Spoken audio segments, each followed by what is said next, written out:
Hello, welcome to my YouTube channel. ഇതെൻ്റെ first long video ആണ് യൂട്യൂബിൽ ഞാൻ അപ്ലോഡ് ചെയ്യുന്നത്. അപ്പോൾ എല്ലാവരും ലൈക്ക് ചെയ്യണം, ഷെയർ ചെയ്യണം ആൻഡ് സബ്സ്ക്രൈബ് ചെയ്യണം. ഇന്ന് ഞാനിവിടെ കാണിക്കുന്നത് ക്യാൻഡിൽ എങ്ങനെ ഉണ്ടാക്കണമെന്നാണ് കേട്ടോ. അതിന് അത്യാവശ്യമായിട്ട് വേണ്ടത് നമ്മുടെ വീട്ടിൽ ഉപയോഗിച്ച് തീർന്ന ഇതുപോലത്തെ ക്യാൻഡിലില്ലേ, ഇതാണ് നമുക്ക് അത്യാവശ്യമായിട്ട് ഇവിടെ വേണ്ടത്. ആദ്യം ചെയ്യാൻ ഉദ്ദേശിക്കുന്നത് ഇതിലത്തെ മെഴുകൊന്ന് ഉരുക്കിയെടുക്കണം. അപ്പോൾ അതിന് വേണ്ടി ചെറിയൊരു ചൂടുവെള്ളത്തിൽ ഇങ്ങനെ ഇറക്കി വെച്ചാൽ മതി, ഇതുപോലെ അങ്ങോട്ട് കിട്ടിക്കോളും. അതുപോലെ തന്നെ ഈ ഗ്ലാസ്സില്ലേ, അത് നല്ല ക്ലീൻ ചെയ്യുക. അതുപോലെ തന്നെ ഒട്ടും വെള്ളം ഉണ്ടാകാൻ പാടില്ല കേട്ടോ അത് ചെയ്യുമ്പോൾ. പിന്നെ നമ്മളെല്ലാം ആവശ്യമില്ലാത്ത മെഴുകുതിരികളെല്ലാം എടുക്കുക. നമ്മൾ ബർത്ത്ഡേക്ക് കിട്ടുമ്പോൾ മെഴുകുതിരികളില്ലേ, അതെല്ലാം കൂടി ഞാനിലിടുന്നുണ്ട്. വേണമെന്നുണ്ടെങ്കിൽ ക്രയോൺസ് ഇട്ട് കൊടുക്കുക കേട്ടോ. നിങ്ങൾക്ക് ഏത് കളറാണ് വേണ്ടതെന്നുണ്ടെങ്കിൽ ആ കളറും കൂടി ക്രയോൺസ് ഇട്ട് കൊടുക്കുക.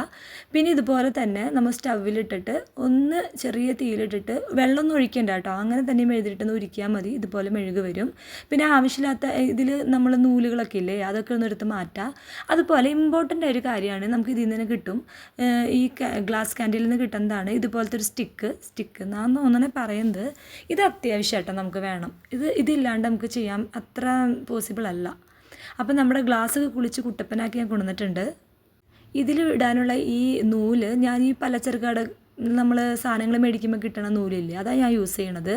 അതൊരു 3 or 2 സ്ട്രാൻഡ്സ് ആയിട്ട് ഈ സ്റ്റിക്കിലോട്ടൊന്ന് കെട്ടി വെച്ച് കൊടുക്കണം. ഇതുപോലെ ഒന്ന് കെട്ടി വെച്ച് കൊടുക്കണം. പിന്നെ ഇത് നമുക്ക് ഈ ഗ്ലാസ്സിന് താഴെ വെക്കണം. അപ്പോൾ അത് ഇളകാതിരിക്കാൻ വേണ്ടി ഞാൻ ചെയ്യണത് ഇതുപോലെ ഒരു മെഴുകൊന്ന് ഉരുക്കി കൊടുക്കുക. എന്നിട്ട് ഈ സ്റ്റിക്ക് അങ്ങോട്ട് വെച്ച് കൊടുക്കുക. അപ്പോൾ പിന്നെ ഈ സ്റ്റിക്ക് അങ്ങോട്ടും ഇങ്ങോട്ടും ഒന്നും അനങ്ങത്തില്ല, അങ്ങനെ സ്ട്രെയിറ്റ് ആയിട്ട് നിൽക്കോളും. പിന്നെ ഈ ബാക്കി കണ്ട നൂലില്ലേ, അത് ഈ ഐസ്ക്രീം സ്റ്റിക്കില്ലേ, അതിൽ വെച്ചൊന്ന് കെട്ടി കൊടുക്കുക. എന്നിട്ട് ഇതുപോലെ ടൈറ്റായിട്ട് വീഡിയോയിൽ കാണിക്കണ പോലെ ടൈറ്റായിട്ട് കെട്ടി വയ്ക്കുക. എന്തിനാണെന്ന് വെച്ചാൽ ഇതിലോട്ടാണ് നമ്മൾ ഈ മെഴുക് ഒഴിക്കാൻ പോണത്. അപ്പോൾ നല്ല സ്ട്രെയിറ്റ് ആയിട്ടിരിക്കണമല്ലോ ഈ നൂല്, അല്ലെങ്കിൽ പിന്നെ വളഞ്ഞും തിരിഞ്ഞൊക്കെ ഇരിക്കും. ഇതുപോലെ സ്ട്രെയിറ്റ് ആയിട്ടിരിക്കുക.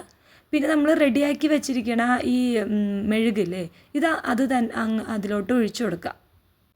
ഞാൻ ഇട്ട് കൊടുത്ത ക്രയോൺസിൻ്റെ കളർ വരാത്തതിന് കാരണം ഞാൻ പല കളറുള്ള മെഴുകുതിരികളെല്ലാം ഇട്ട് ഉരുക്കിയത്, അതുകൊണ്ടാണ് ഈ കളർ വന്നത്. നിങ്ങൾ വൈറ്റ് കളർ മെഴുകുതിരിയാണ് മൊത്തം എടുക്കണമെന്നുണ്ടെങ്കിൽ നിങ്ങൾ ഏത് ക്രയോൺസാണ് ഇട്ട് കൊടുക്കണത് ആ കളർ തന്നെ വരും കേട്ടോ. ഇപ്പം നിങ്ങൾ കണ്ടപ്പോൾ ഏകദേശം മനസ്സിലായിട്ടുണ്ടാകും, ഒട്ടും ചിലവില്ല ഇത് ഉണ്ടാക്കാൻ. നമ്മുടെ വീട്ടിൽ പഴയൊരു ക്യാൻഡിൽ ഉണ്ടായാൽ മാത്രം മതി.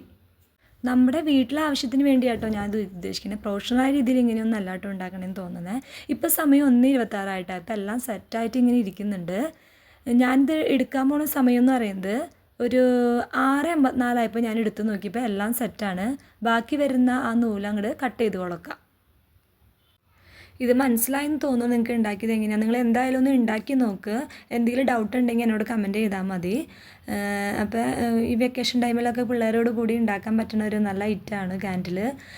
അപ്പോൾ എൻ്റെ ക്യാൻഡിൽ ഇവിടെ കത്തിരിക്കുകയാണ്. അന്ന് കുടുംബ പ്രാർത്ഥനയ്ക്ക് ഞാൻ ഈ ക്യാൻഡിൽ തന്നെയാണ് കേട്ടോ യൂസ് ചെയ്തത്. അപ്പോൾ എല്ലാവരും എൻ്റെ ഈ വീഡിയോ ഇഷ്ടപ്പെട്ടിട്ടുണ്ടെങ്കിൽ ലൈക്ക് ചെയ്യണം, ഷെയർ ചെയ്യണം, സബ്സ്ക്രൈബ് ചെയ്യണം കേട്ടോ.